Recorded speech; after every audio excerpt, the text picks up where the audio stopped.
ប្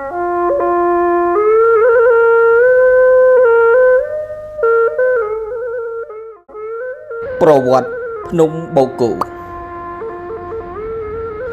ភ្នំបូកគោ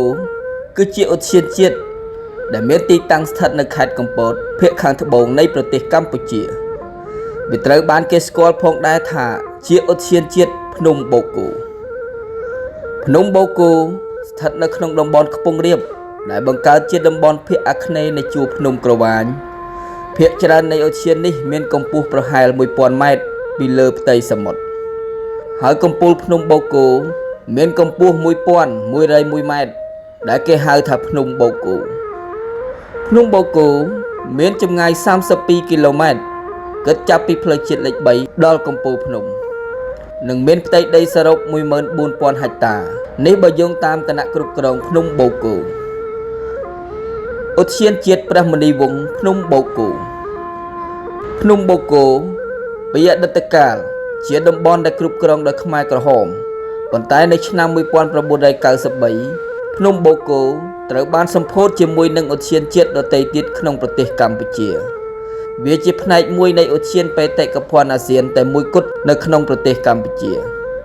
ឧទ្យានជាតិភ្នំបូកគោត្រូវបានប្រសិទ្ធនាមឲ្យឈ្មោះថាឧទ្យានជាតិព្រះមុនីវង្សភ្នំបូកគោដែលត្រូវបានគេស្គាល់ថាជារមណីយដ្ឋានភ្នំបូកគោនិងដែលត្រូវបានបោះបង់ចោលដែលជាសំណង់ដាច់ស្រយាលមួយដែលកសាងដោយពួកអាណានិគមនិយមបារាំងនៅឆ្នាំ 1921 ពួកគេក៏បានកសាងនៅព្រះវិហារកាតូលិកនៅក្បែរនោះក្នុងឆ្នាំ 1928 ដែលជាកន្លែងដ៏កម្រមួយនៅក្នុងប្រទេសកម្ពុជាឧទ្យាននេះត្រូវបានគេដាក់ឈ្មោះតាមព្រះមហាក្សត្រគឺព្រះបាទស៊ីសុវត្ថិមុនីវង្សដែលទ្រង់ធ្លាប់យាងទៅទស្សនានៅទីនោះហើយបានសោយទីវង្គតនៅក្នុងទីនោះនាឆ្នាំ 1941 ព្រះបាទស៊ីសុវត្ថិមុនីវង្សបានបញ្ជាឲ្យសាងសង់ព្រះវិហារព្រះពុទ្ធសាសនានៅតំបន់នេះក្នុងឆ្នាំ 1924 ក្នុងពេលថ្មីនេះសួនឧទ្យានជាតិព្រះមុនីវង្សភ្នំបូកគោបានក្លាយទៅជាគោលដៅទេសចរណ៍ដ៏មានប្រជាប្រិយភាពហើយបច្ចុប្បន្ននេះដែរមានរមណីយដ្ឋានឋានសួគ៌បូកគោដែលជាសន្តាគារដ៏ប្រណិតនិងដ៏ធំមួយដែលបានកសាងនៅឆ្នាំ 2012 កាលពីឆ្នាំ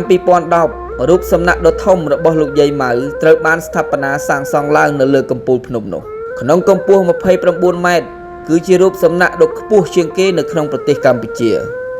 ឧទ្យានជាតិមុនីវង្សភ្នំបូកគោ